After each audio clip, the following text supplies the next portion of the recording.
Hey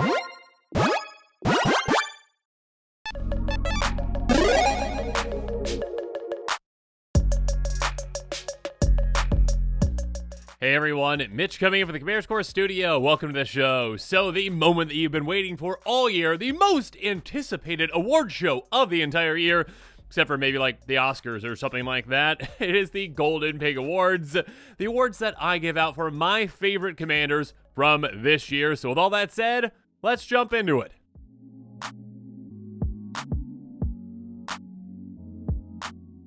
And we're going to start things off at number 10 with Imoan the Pyro Hammer, a 4/4 human knight, 4/2 red.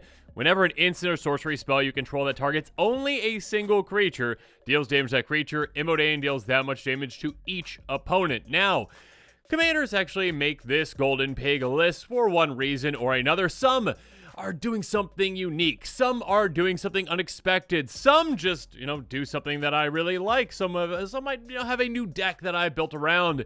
One like this is definitely one that is like, hey, Burn is a terribly awful, terrible, did I say terrible enough?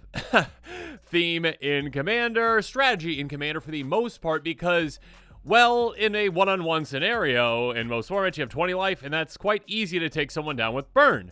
That being said, in Commander, there's 400 life, essentially. No, not 400. There's 120 life that you need to deal with, right? 40 life per player. And essentially, yeah, it might seem like 400 life at a certain point, because it's an absurd amount of life to deal with when it comes to Burn, because that's usually single target. That being said, this says, oh yeah, take all those little burn spells, take that burn, take even a lightning bolt, 3 damage for 1 mana. Again, in Commander, typically it's terrible. This commander says, no, burn players, I have a home for you now, okay? I am your commander. All you need to do is take that lightning bolt, target any creature. Again, a single creature, can be any creature on the board, can be your opponent's creatures, can be one of yours, and there's ways to take advantage of that. And just say, hey, you know what? Now all of a sudden, that 3 damage spell turns into 12. Again, it essentially says, you know what? All of your opponents are being punished whenever you are burninating anything. So keep burninating here, there, and everywhere. Do some really spicy things. I mean, yeah, there's some very massive, spells like Starve Extinction that can actually deal an absurd amount of damage too. Use, damage doublers. Also take advantage of this commander, because this commander is the one that's dealing out the damage with something like Lifelink. All of a sudden, you gain an absurd amount of life while you are dealing that damage as well. Maybe Infect as well. You could, utilize one of those lovely equipment. I mean, I think there's only really one equipment that gives, Infect essentially, and take your opponents out in that way as well. So this commander, again, takes a theme, takes a direction that is, I'm not going to say useless in Commander, but really hasn't had its opportunity to shine just because of the way the Commander format is set up, and says, you know what, now here you go. This is what you can do. This is the potential you have, and I absolutely love that this commander brings that to the table. Yeah, we've seen some other burn commanders in the past, like, Firesong and Sunspeaker, but that's like burned in a very different way. That's not like burning your opponent's faces necessarily. That's kind of like, oh yeah, gain a ton of life, and then also like burn like everything to gain life. Still very impactful, still very good for players that like that, but when it comes to actually just burning players to the ground, this commander finally gives those players a home, and for that reason, I absolutely love the design. Congratulations, Imoan the Pyro Hammer, on your 10th place finish.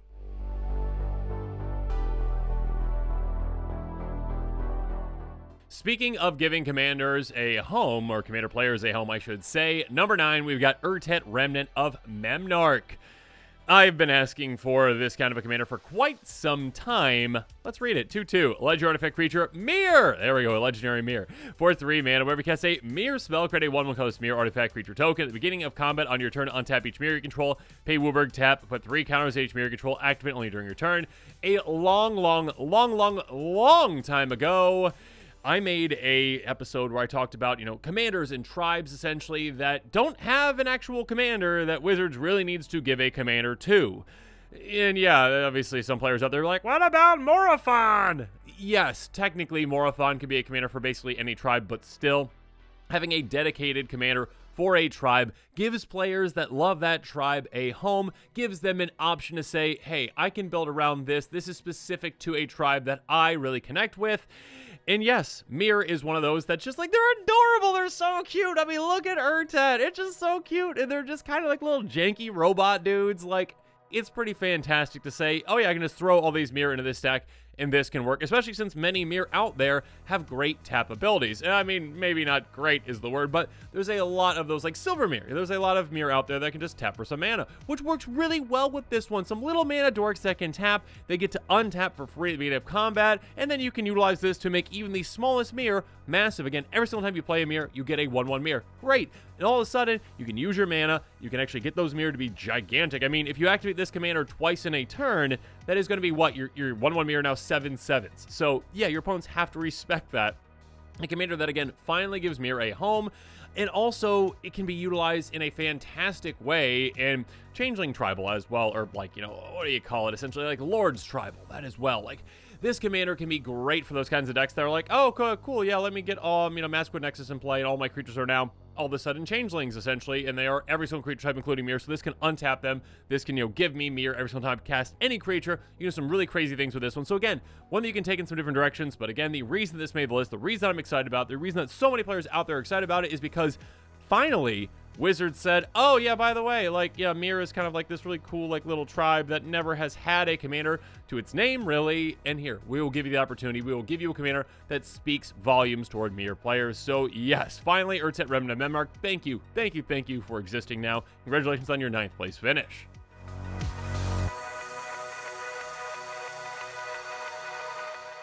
But now let's move on to 8th place, and we've got Buras Blight of Oreskos. No, Buras! I'm so sorry, you're Phyrexian. That's okay. Anyways, 3/4 Phyrexian cat for 2 white and a black.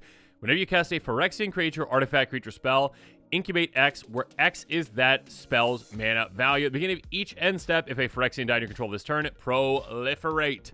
So this kind of a commander can be taken a couple different directions, and I do like commanders that really kind of have some flexibility to them. That's another reason why some of these might make this list. That's really the reason why this one does, because it does give those Phyrexian-loving players out there an option. Hey, there you go. Hey, you've got another commander that you can say, you know what?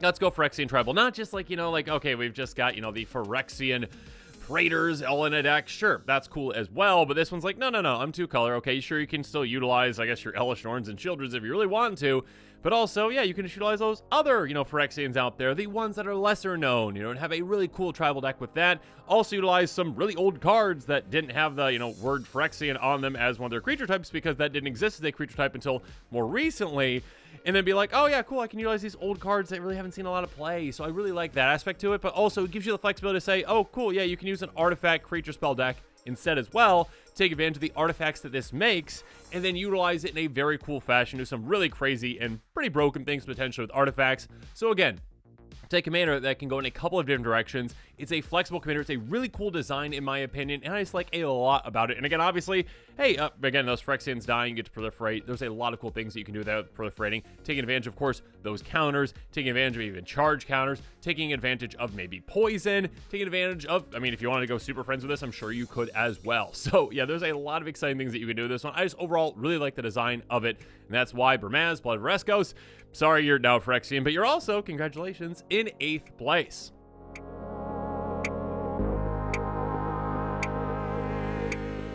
Moving on, though, to number 7. And yeah, apparently Orzhov's just doing pretty well this year, in my rankings at least. King of the Oathbreakers, a 3/3 Spirit Noble with flying that costs 4 mana in total.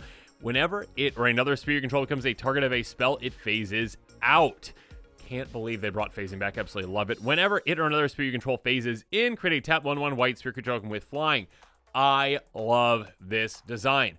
Again, when it comes to commanders that kind of bring something new to the table, those really make an impact, and those are really memorable to me. And this one definitely did. Other ones, again, like Imoan says, hey, okay, I'm bringing to the table that burn is now a thing, okay, in Commander. We can do burn. This one's more so like, okay, we're bringing phasing back, but in a very interesting way. And with this, you can utilize some really janky, off-the-wall, terrible cards, absolutely awful cards in Commander. Ones that are just like, hey, for a single white mana, you can choose any number of creatures, and they're white until end of turn, or black until end of turn. All of a sudden, that is an absurdly good spell. Again, it's just useless in any other deck, but in this deck, it's like, oh no, this is a 1 mana, save my entire team, and double up my army spell. Because again, utilizing phasing is such a cool aspect to this kind of a commander. It's a cool mechanic to utilize because, hey, you can keep your tokens around. I mean, they leave technically and they come back, but you can't just like exile them. And for a long time, Wizards had, phasing on the shelf essentially and never was utilizing it. And now says, let's bring it back. Let's do it in some cool ways. So you can do some really exciting things with this one again. Once you get going, you can build up an absurd army, and it's absolutely lovely. I love the flavor. I love the function. And again, it lets you utilize some underused cards that are absolutely garbage, that are terrible, that are just objectively like, why did they design this? And it says, oh, by the way, it's like the best card in this deck, though. So I absolutely love that kind of design. King of the Oathbreakers, congratulations on your 7th place finish.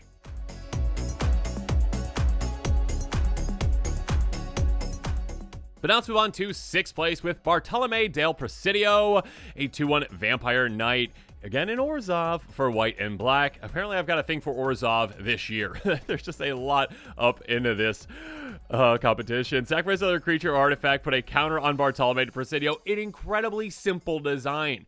And this is one that might not excite a lot of players out there, but when I saw this, I was like, yes, that is exactly what we need, Wizards, from uncommon commanders. This is the kind of design that you need on uncommon commanders. And actually, when it comes to uncommon commanders, the first main set that really started bringing them into Commander into formats essentially in the recent years was, well, Dominaria. And we had a ton of really well-designed, awesome uncommon commanders that were exciting.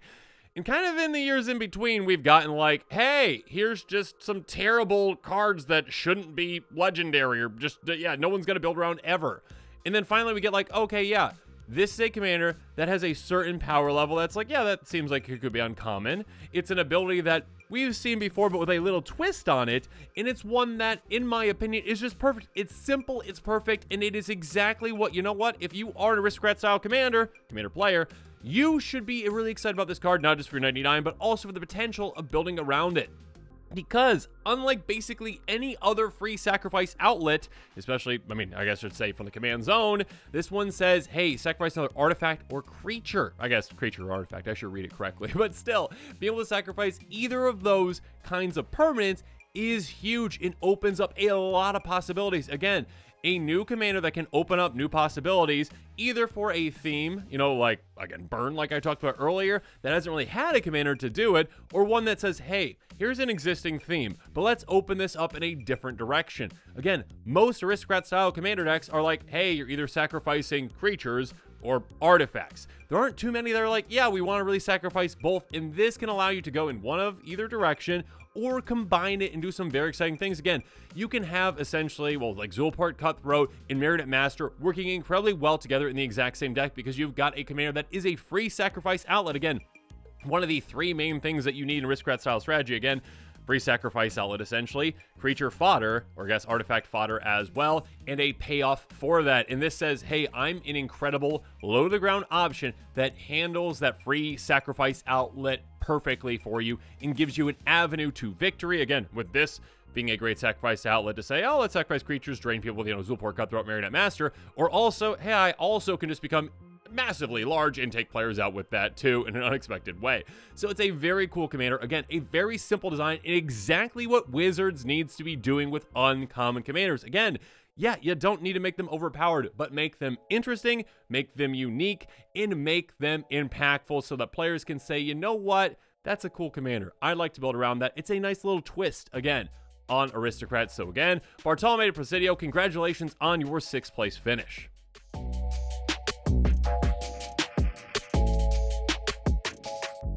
But now let's move on to 5th place with Iorth of the Healing House, a 1/4 Human Cleric for 3 mana in total in mono blue.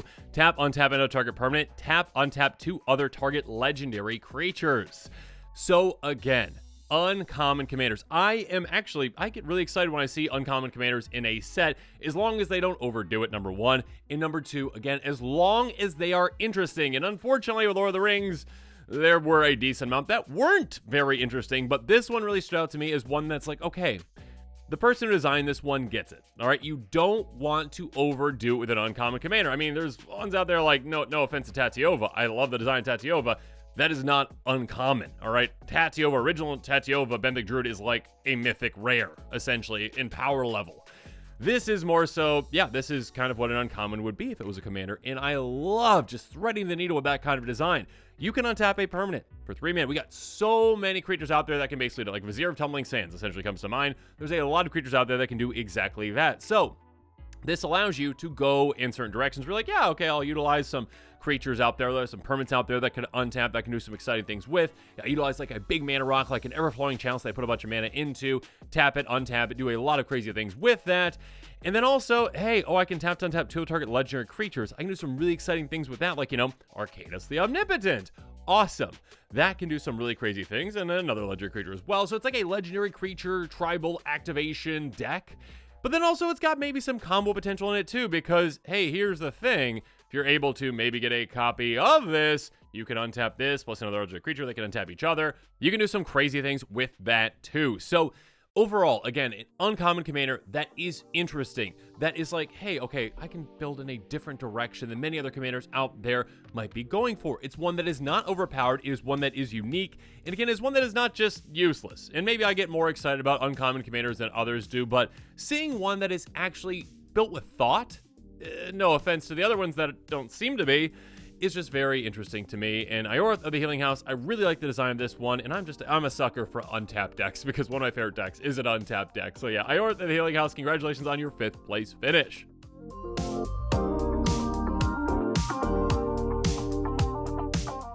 Now moving on to 4th place though, and yeah, I did say I was a sucker for untapped decks and, you know, commanders that have tap abilities. Rona, Herald of Invasion.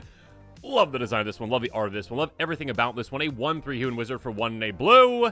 Whenever you cast a legendary spell, untap Rona, Herald of Invasion, tap draw a card, discard a card. Also pay 5 and Phyrexian Black transform. Flips over to Rona to Lair and Obliviator, a 5/5 Phyrexian wizard with trample. Whenever it deals combat damage, that source's controller exile a card from their hand at random. If it's a land card, you may put on the battlefield under your control. Otherwise, you may cast it paying its mana cost. The backside is cool. That being said, what excites me is not the backside, is the front side of this card, because that side is just one that you can do some really exciting things with. This is basically a merfolk looter in the command zone, and just being a merfolk looter in the command zone is already an exciting thing because you do some crazy things with that.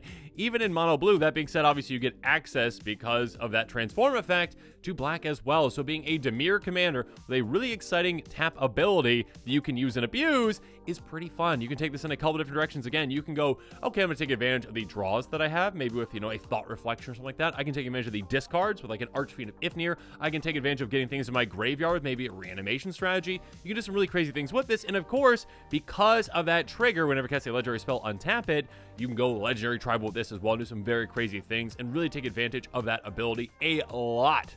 So yes, there's a lot of really exciting things that you can do with this one. Yeah, you can build around the back too, and that is quite nice. It's a pretty interesting thing that you can do. That being said, I more so would probably be building around the front, utilizing a bunch of untap effects, which I of course love, and being able to take advantage of that ability again and again and again. I just love it. I love the design of this one. It's very simple. It's very effective. And again, you can take it in different directions depending on what you want to do. Love the design of this one. Congratulations, Rona, Herald of Invasion, for your 4th place finish.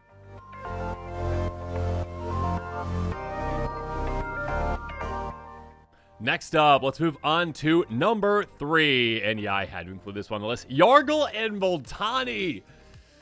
My goodness, when I saw this card, I was like, yes, this is exactly what we need. An 1816 Frog Spirit Elemental, because that's the thing, for 3 black, and a green. No offense, Multani, but I'm more excited about the Jarle aspect of this, and this is really just a Jarle card because 1816 with no abilities, no text at all, a vanilla legendary creature that has some amazing flavor text if you want to read that. Absolutely. I recommend reading out loud too, especially that last part. Anyways, this is a crazy cool and simple design. It's just a double Jarle, right? It's just a double Jarle. Jarle was what, a 9/3. This is an 1816. This is like, hey, this is just pure power, okay? This is just, you know what? Let's do Voltron. Let's take our opponents out with an 18 power commander. You just need 3 more power, which is quite easy to do, especially since you have access to green, to take any opponent out with 1 swing with this vanilla creature. Again, they could have the most complex commander over there, and you're like, okay, swing with my commander. Giant growth, you lose. Ha! Yeah, it's just crazy cool. That I love this design. I love the simplicity of it, and I love just the jankiness of it. I had to include this one at number 3, at least in the top 3. Jarle and Multani, congratulations on your 3rd place finish.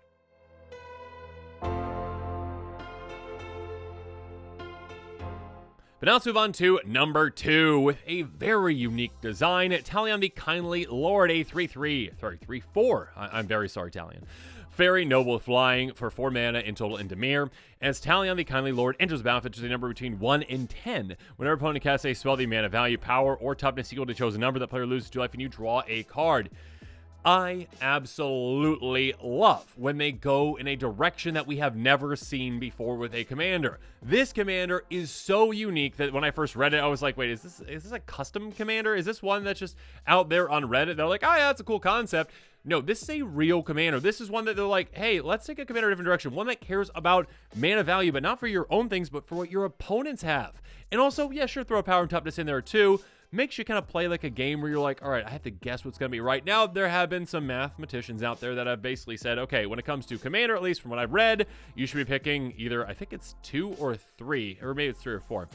Regardless, there are certain times where, yeah, picking, probably 3 is a good choice. There are other times when it's like, okay, if you play certain ways with this, maybe utilize a telepathy, a very salty card. You can just get access to your opponent's hands, know what they have, and then be able to say, okay, all right, let me figure this out. All right, yes, I need to pick 4. Maybe that's the right opportunity to do that. And yes, you can do some really crazy things with this. Again, the amount of card draw can be pretty crazy. You can also drain your opponents quite a bit. You can actually bounce things back to your opponent's hand and just dare them to replay them. Be like, oh yeah, hey, I just bounced them back to your hand that you have to replay. And if you do, I get to punish you and draw a card. Again, the uniqueness to this commander and there's the possibilities that this opens up for commanders in the future. Wizards! Oh, I can't remember what the name of the commander was from one of the unsets that I think should have been a legal commander. It is not. One that references, I believe it's commons, essentially, like, a commander in the future maybe that could reference, commons, uncommons, rares, mythics. Yes, I know that different sets have different reprintings, but still, come on, it'd be fun to be able to have a commander that could maybe reference even that in the future. This kind of opens up that box a little bit, I think, just a little bit, to be able to track things outside of things that you normally would care about. Would you ever care about, like, oh, cool, yeah, that creature that just came into play, yeah, it was mana value 3. No. You might not care about that ever, essentially. This commander says, we're going to just turn this game on its head, think about something different in a different way. It's a very cool design. Talon the Kindly Lord, congratulations on your 2nd place finish.